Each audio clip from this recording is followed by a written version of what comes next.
Welcome to the Sex, God, and Chaos podcast, a conversation built to help you address the mess, connect the dots, and defeat addiction. Doing your work matters because if nothing changes, then nothing changes. Life is tough and we're here to help. I'm your host, Ben Derrick, and as always, I'll be joined by Roan Hunter. Let's jump right in.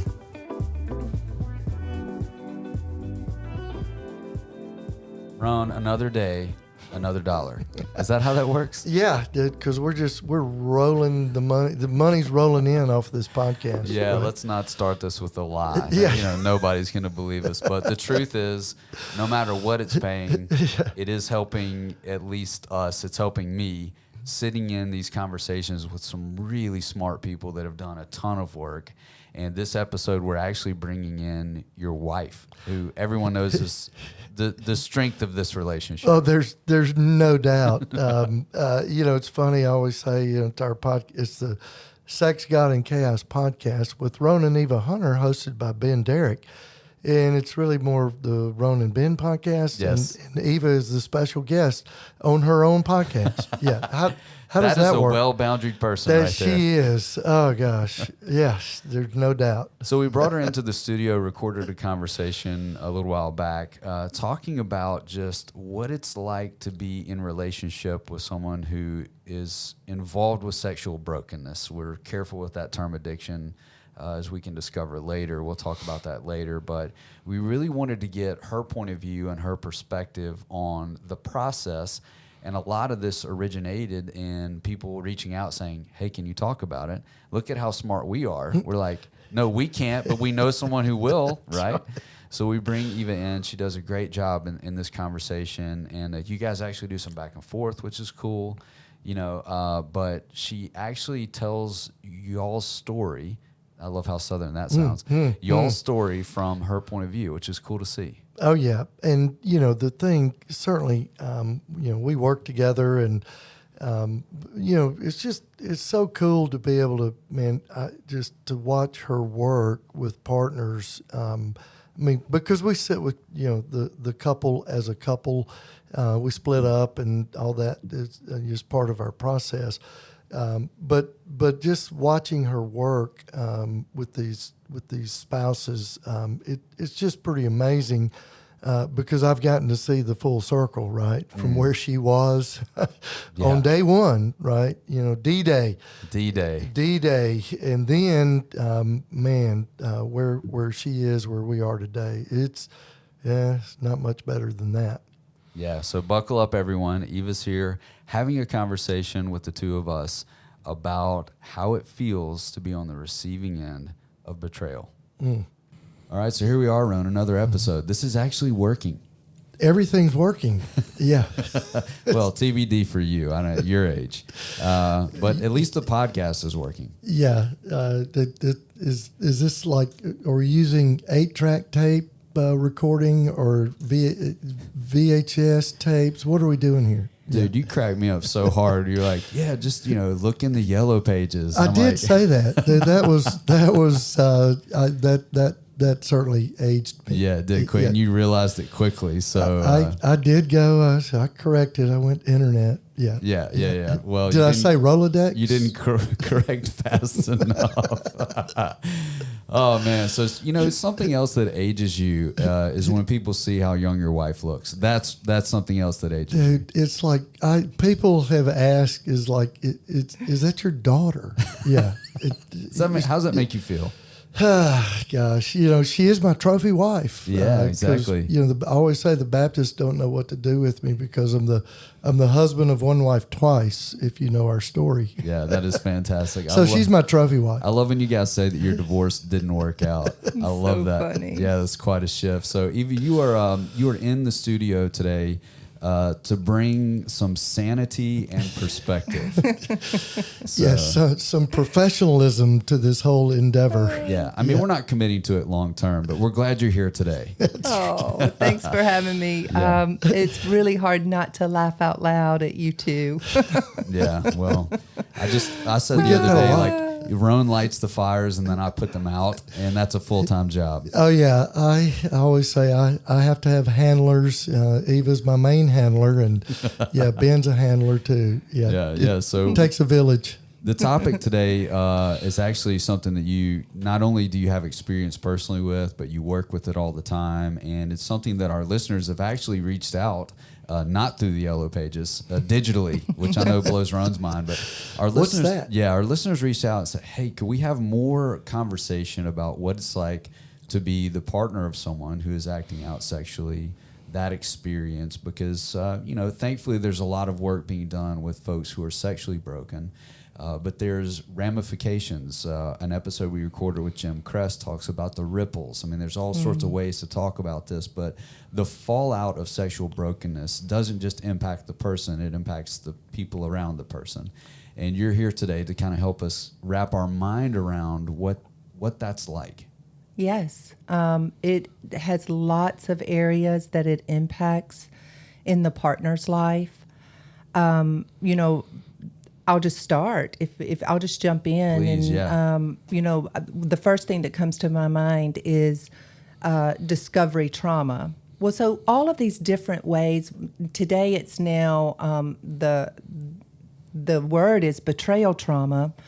So that's kind of the overarching term. However, there's so much that goes into defining what is betrayal trauma. And the first one for me that comes to mind is discovery trauma. It's the day that the partner was able to really see what was happening. She may have discovered it on her own. Through her computer, the home computer, or on his phone, a text or something. Now, she may have had a lot of red flags all along the way, but this day it is totally confirmed. I know something is going on. We had Nate Larkin on one of our episodes, and Nate cited that 4 out of 5. The way that it gets revealed is 4 out of 5 times it is discovered.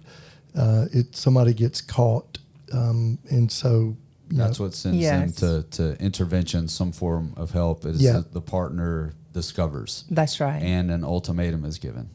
Yeah. Right. In my case, I had a lot of red flags along the way. Discovery happened 7 years into our marriage. And we had dated for 4 or 5 years before that, starting at age 15. And so I felt like I knew this man.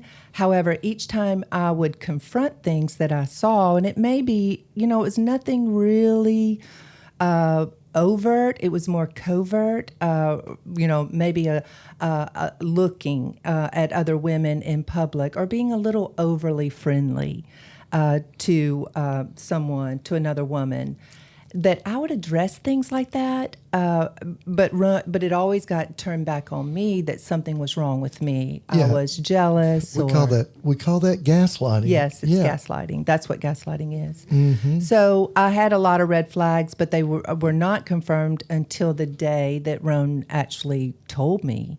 I just asked the question, "What's wrong? You seem really down." And he just came out with it and said, "I have a problem with pornography." So I didn't catch him, but that was my D-Day. That was my discovery day. That, wow, on one hand, it validated me, and on the other hand, it traumatized me greatly, to the point where I packed up our little boys, and we were living in Georgia at the time in Atlanta, and I drove home to Mississippi. So that was my discovery day. And it is rare, quite honestly, that someone actually comes out and confesses.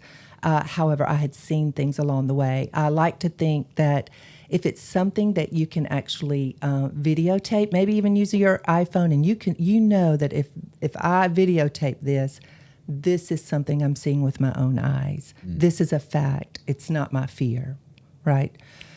So that's something very tangible that for the partner to be able to visualize. If I were to take my phone out and I could actually videotape this, now I've got a fact, and I'm going to live in my reality. This is my truth, and no matter if there is gaslighting going on. The second thing is disclosure trauma. Once Ron did admit, then we had more of a dribble disclosure. he really was ready to come clean. And so every question I asked, he would answer. Now, I didn't know all the questions to ask, and the partner typically does not know all the questions to ask. But what I did ask, he, told me the truth. And very quickly, very soon after my discovery day, I also, even though he just told me that he had a problem with pornography, it was about a week or two later that I then had a disclosure that he had also been with prostitutes. He had been to massage parlors, escorts, and so I had that information. And I had some details because, we didn't have a lot of guidance in the beginning of how to do a formal full disclosure. This was in 1990. And so he just kind of threw up all of it. It so traumatized me. Oh, my goodness. I could not get the images out of my mind. I had lots of intrusive thoughts, especially around the details. Every question I would ask, like I said, he would answer it with too much information. And really, the details were what haunted me for years and years. And we're very, when we do a formal full disclosure today with a couple, we're very careful about the details. Even though a lot of partners already have quite a bit of details. They've seen text, they've seen words that have been shared to another person, maybe a video, maybe a picture, things like that. The next way, then the partner begins to connect some of the dots, like, oh my goodness, during the holidays, or for me personally, when I was pregnant with our children, he was acting out. And that was new information for me to discover for myself. So there was a lot of deception, trauma, that all that was going on at the time. So putting those pieces together as we got into counseling and trying to figure out what had happened, realized the level of deception that I had gone through in our relationship. And then another one is really now the relationship and the attachment trauma in between us. I became very preoccupied with what he was doing. I was very anxious. And so that attachment style, preoccupied, anxious, that person typically has a lot of anxiety and they address a lot of things. They don't avoid much, right? So there's a lot of upheaval in the relationship. Yeah, the title of our podcast, Sex, God, and Chaos, when discovery happens, it is really the ultimate chaos crisis in a marriage relationship.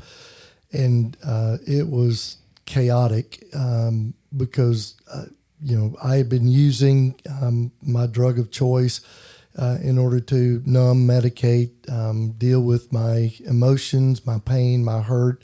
That went all the way back to childhood. And I had zero emotional regulation skills because I didn't deal with emotion. I just medicated it. And then after discovery, Eva, the partner, she's emotionally dysregulated because her whole world has been turned upside down. Everything she thought she knew was not real. And so it is DEFCON 5 crisis level, and it is chaos. And it was, as Eva said, in 1990, really nobody really knew how to work with this. As far as working with a couple, there was some help for sexual addiction, but there was nothing for partners dealing with betrayal trauma. That term didn't even come around, come into use, or anybody started working with it until around the 2000s. Right, and at that time in my life, our first child was born in 1986, and our second child was born in 1988. And for the first time, I had felt really secure about myself. So for the first time, I felt really secure in myself. And then having this discovery and a dribble effect of disclosures, now I feel really insecure, really afraid, really preoccupied with the relationship, the attachment that he and I had. I thought we had. Of course, it wasn't what I thought. So that was really, it did a number on me. And it did a number on our relationship. At that point, when I really realized I had enough information, I had enough facts, and I could see how I was just very dysregulated. But I thought the only way I can regulate is to get away, is to leave, is to get out of this mess. I really couldn't see how I could move forward. I feel like if a therapist had said to me, what you're dealing with is betrayal trauma, you can heal from this. It's going to take time, a lot of talking, a lot of tears, but you really can heal. I think that would have given me hope that I really could. I ended up, after 2 years of therapy, deciding to divorce and became divorced. But going back to all the different traumas that do occur, I would say the next one would be how the family is impacted, because we ended up divorcing. Our children were impacted by that, as well as our extended family members were impacted. Our little family was just really torn apart. The next stage would be, they don't really go in stages. It's just kind of just a chaotic mess for sure. But another one is a lot of shame for the partner. And now who am I? I have identity trauma. Yeah, that's like good. Keep going. Like, what do people think of me?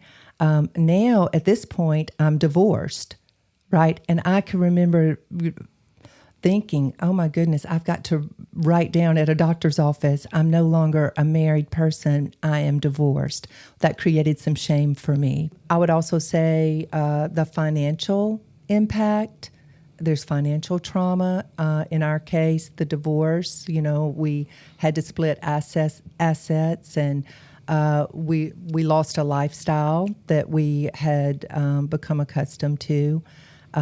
So it had an impact on us.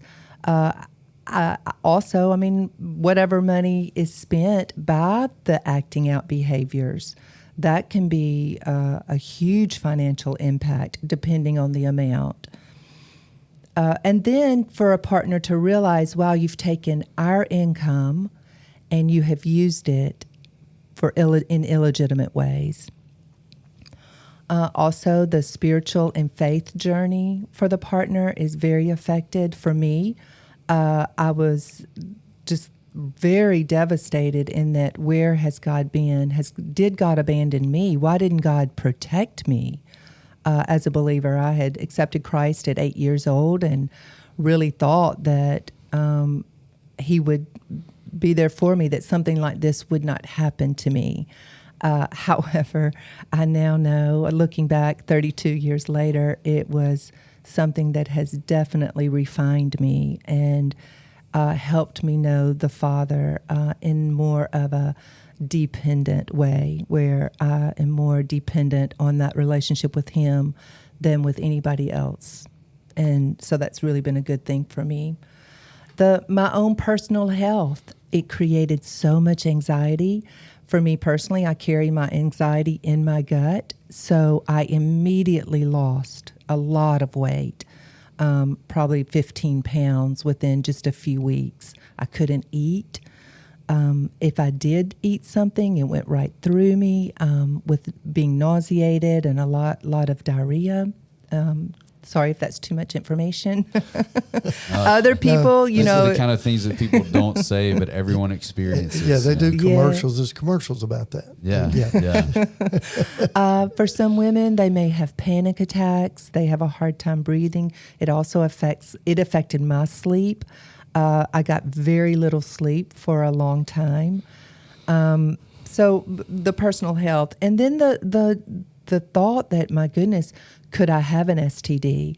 One of the things I did pretty early on, which was very much empowered me, and I recommend it to all partners, is for me personally to go and be tested for STDs. Because I don't want to be dependent on another person to let me know whether they have an STD. I want to know for myself, am I okay? So I did that at that time. That time in 1990, is right when the AIDS epidemic was coming out, and so I had to go to the health department, and I had to be anonymous. They gave me a number, and that created a lot of shame for me, right? That I had to go and be tested for STDs and be tested for AIDS. That was really awful and scary. Then the impact to the partner's sexuality. A lot of partners will either become hyposexual, where they will absolutely shut down their sexuality, or they may become hypersexual, where they just want to feel safe at all costs. They'll abandon themselves and have sex anytime and every time the addict wants to, because they're living in so much fear. So that, neither one of those are healthy. Yeah. Right? And then treatment trauma. I don't know that I would really, I think my treatment trauma is when you go to a therapist or you go to a pastor and they somehow turn it back on you. They may say things like, gosh, if you had just been not so angry, or if you just had if you just had more sex with him or been more available emotionally, this wouldn't have happened. In some way blaming me. That would have been treatment trauma. Yeah, I like the term helper trauma. Right? Yeah, because, I like that too. People don't always go see a counselor. The first line of defense is usually, if they're part of a faith community, is they're going to go see their pastor, their priest, and so they're trying to get help, and oftentimes what they get is actually certainly not helpful and maybe even more damaging. Yeah, that's so real. I love the fact that we're talking about this because even as I sit with people, just recently had this experience where a individual was sharing with me that they were in one of those meetings at a pastoral level, and the imagery that this person used was awesome. It said, I felt like when I said this, I broke that person. I broke the pastor.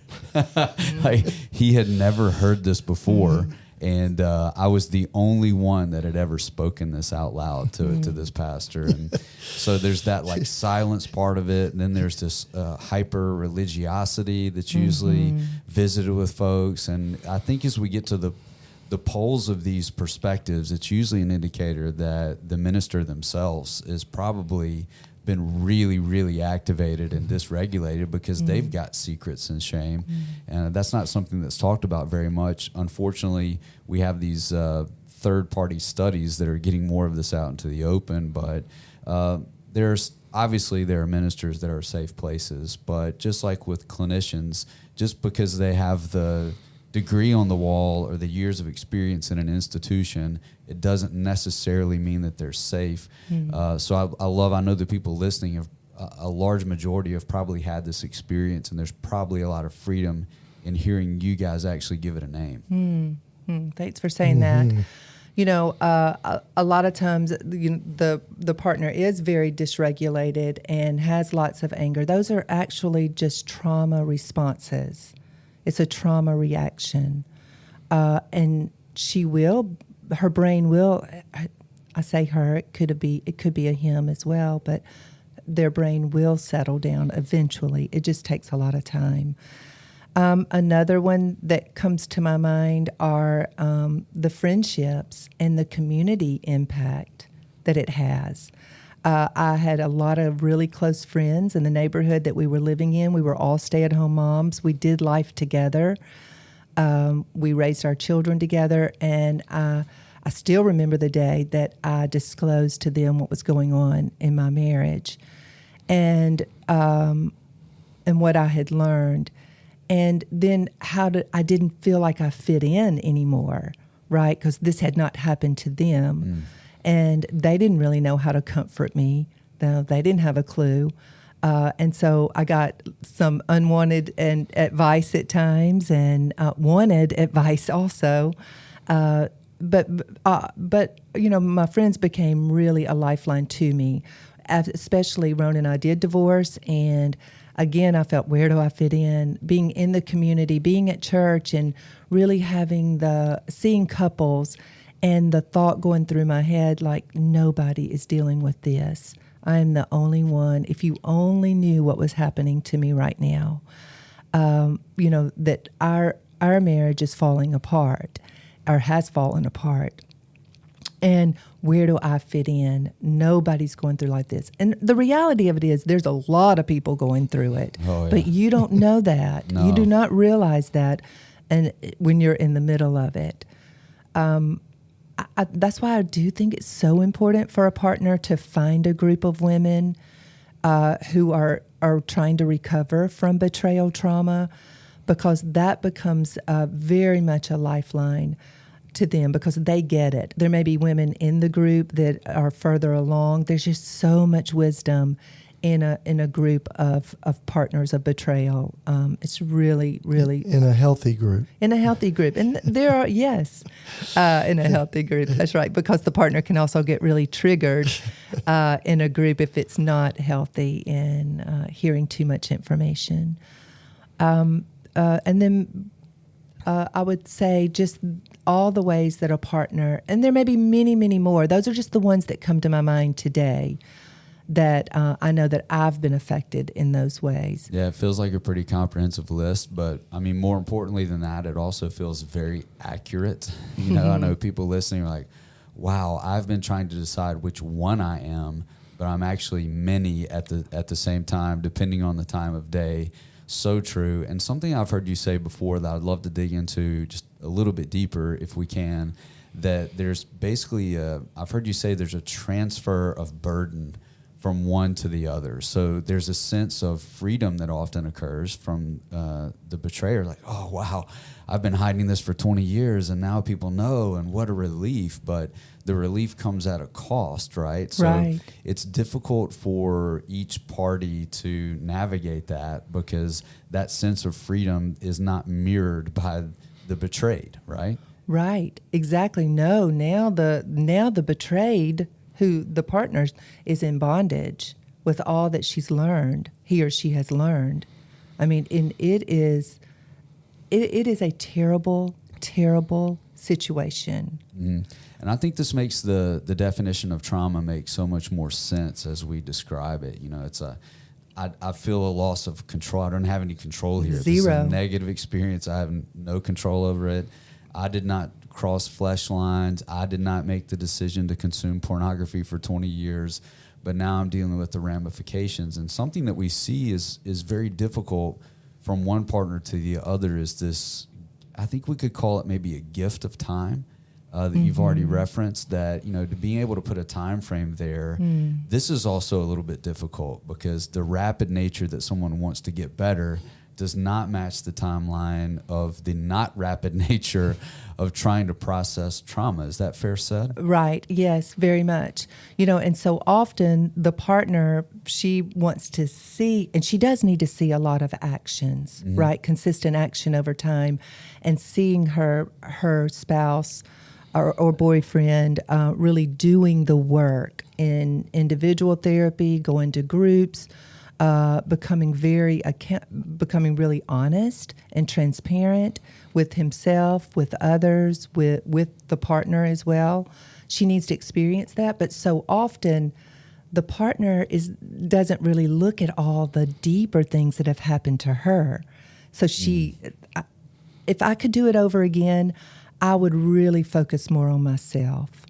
I would really just really buckle down and do my own self-care, figure out what is going on inside of me, how are all the ways that I'm being affected by this new information. That is a huge statement right there that I think it just kind of disappears into the background, mostly because of that anxiety that you were describing, because anxiety wants to control and create a future that is manageable. So then we get into a situation where you were describing, now you're trying to manage the recovery of the partner and kind of slipping into that mother role, even if accidentally, which causes a lot of talk about being triggered. When a person is being treated like a man is being treated by the person he's married to as if that wife is his mother. Now we've got another layer, right? Right, and it kept me in the stage of anger for so long, right? Because I could not tap into the deeper things inside of me. Now, a lot of that comes back to the way I was raised. I really didn't know how to tap into those deeper feelings. I didn't know how to feel hurt. I didn't know how to feel sadness. I really didn't.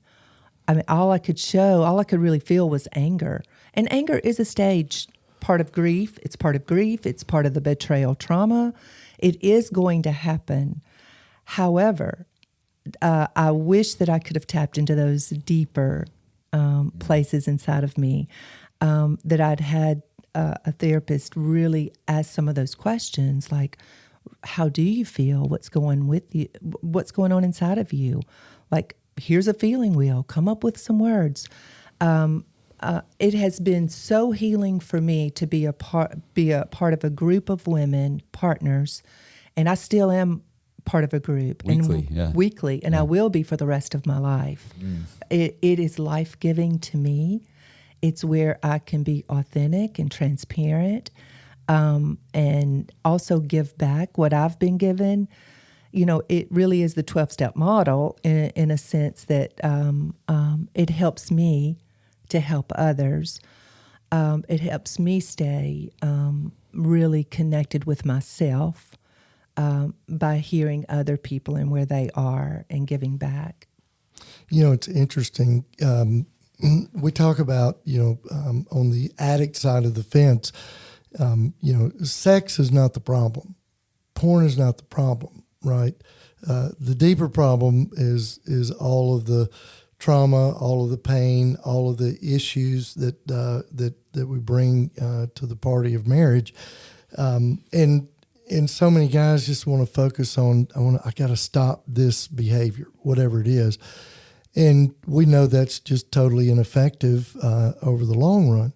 And on the partner side of the fence, it's like the focus becomes on the addict and his recovery and what he's doing. And we know that over the long run, that's just not sustainable. And it's, as Eva is saying, it's that deeper work that both people have to do in order to heal, certainly individually, because that's going to happen first, and then hopefully the relationship. But it's that the focus is we're focusing on the wrong things if we want to heal. Doesn't that happen so frequently? I think you see the question asked from the betrayed spouse or in the relationship, how could you do this? And the first answers that come out are often the gaslighting, the blaming, we're not having sex enough, and all that. And everybody knows that answer is just total garbage, And then over time, just to see that partner say, I don't know. I love to see that softening in this stage of the recovery where the partner says, I don't know how or why I'm doing this.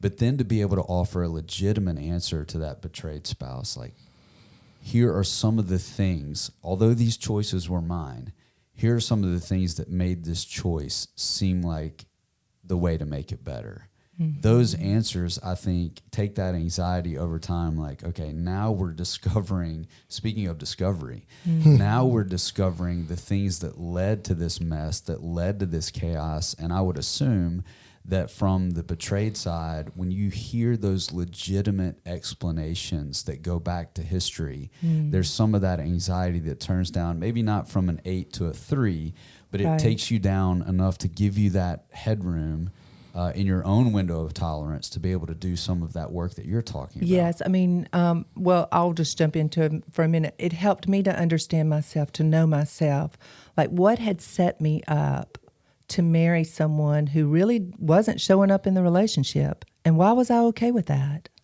Like, I didn't really, he didn't share in intimate ways. He didn't really let me know what was going on with him. I had to do a lot of mind reading and kind of. She was good at it too. Yeah, Well, boy. I could just walk into the room and I would know if he was upset about something. Who knew? I didn't know what it was. His at that time in his life, Ron's life, he was very emotionally disengaged. And why was I okay with that? Right? What was that in me that I would accept that I wasn't worthy enough to have someone that really shows up in a relationship, right? However, that was very familiar to me from what I grew up in, someone who was very emotionally disengaged. So, and thinking that I had what it took to make him into the man I wanted him to be, That's the clinical term for that is called a woman. You've heard it a lot. I've heard this a lot. Gosh, he's a diamond in the rough. He just needs a good woman. And I'm like, yes, why did I settle for that? What's up with that? Now, today, people that know Ron, he's a completely different person from the man that I married. Like I said, Ron was very quiet. He was not the outspoken person that he is today. That's a little hard to imagine, actually. He was very quiet. He was he was a thinker way too much. He thought way too much and got up in his head, and it didn't really come out. But I accepted that. Yeah. And what was it? That's Why? a good match, yeah. Why? It's a beautiful question to ask over your own story, isn't it? Why? Yes. We talk about it. I think we have it in the book, but the idea of water rises to its own level, right? Brokenness meets brokenness. My brokenness looked different than Eva's brokenness, but we're going to marry someone that's equally broken when it comes to intimacy. And that doesn't mean sex.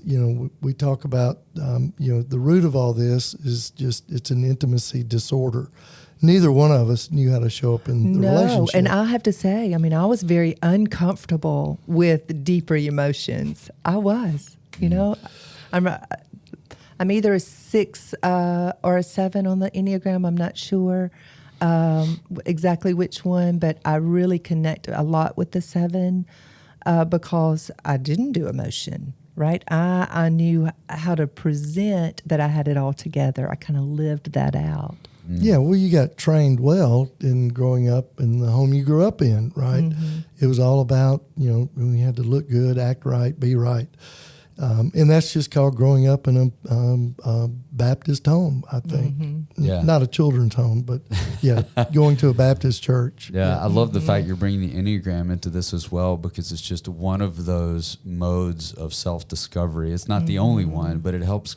And especially when it comes to feelings, I think that's the bread and butter of the Enneagram. Like, how do you interact with feelings? And then it takes it to the relational level of how does that affect your relationships? And I kind of have this foundational belief that the ultra-conservative religious home will turn every number into a 6 at some point. That's just like, totally. It's a 6 factory. It's called discipleship. Yeah, we call it discipleship.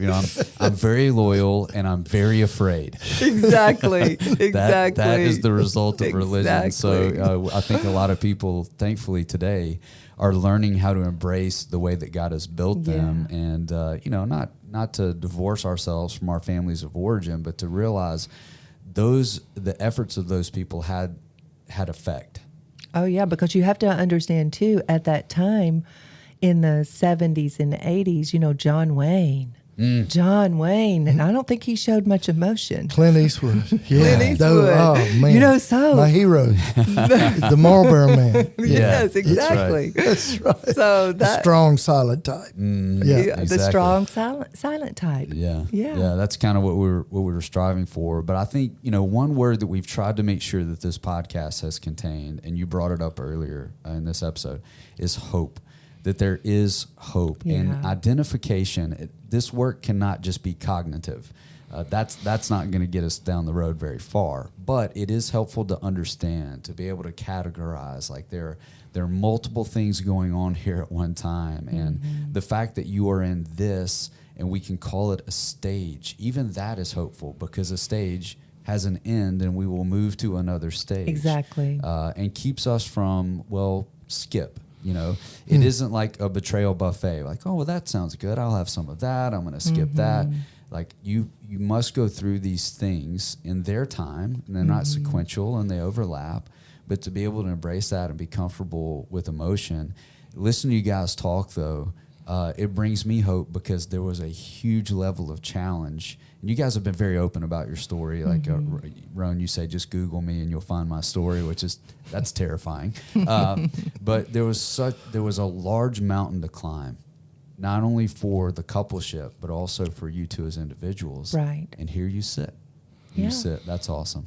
And we have not arrived. Don't get me wrong. Well, speak for yourself. Maybe Roan has. Maybe Roan has. Well, But you I said do- he had changed completely. Yeah, What else yeah. do you Well, want? yeah. I'm good. But you know what I mean. I mean, it's the sanctification process Yes. is lifelong. And that's what I don't ever want to feel like I've gotten to where I've arrived. I feel like, every year I have a new awareness about myself. Yeah. Oh, You man, know? that is awesome. That's hopeful. Oh yeah, and marriage is a difficult proposition from the get go. Even like just without all of what even I went through and dealing with that, marriage is hard. However, if we do the work and we are intentional. And we begin to figure out what it means to be truly connected, truly intimate with one another, man, that's really what God intended, not so much what we see today. And marriage rates are dropping, and divorce rates are rising, and but at the same time, it's like if two people are willing to do the work, and two people are willing to begin to show up at the show up place in the relationship, and that doesn't happen magically. You've got to begin to figure out it's that inward journey. I've got to begin to understand me. I've got to understand, how did I get here, and how these things that have happened in my life have played out. So let's wrap. We're running short on time, so let's wrap the episode up this way. If you don't mind, I'd like to throw it back to you, Eva. And this is a situation that you're in professionally a lot, so I'm sure this won't be a difficult question to ask, but just to give some hope to that betrayed partner, if they're like in the initial shock, phase 1, step 1, pull the fire alarm, something centering that you could gift them if they're listening to this today, like, hey, let's do this. Let's give this a shot. What advice would you give? I would say the first step would be to find a therapist, really, just for herself, right? Yeah. That would be my first thing.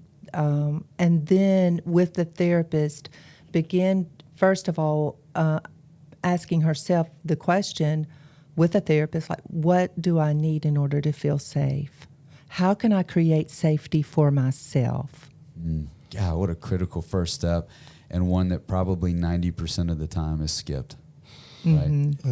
It's so true. Yeah, yeah. Well, thanks for being with us and opening up to share just your experience, and I'm eager to have more of these kinds of conversations, because honestly, you're a better companion than Roan. So, but thanks for your time today. Thank you for having me.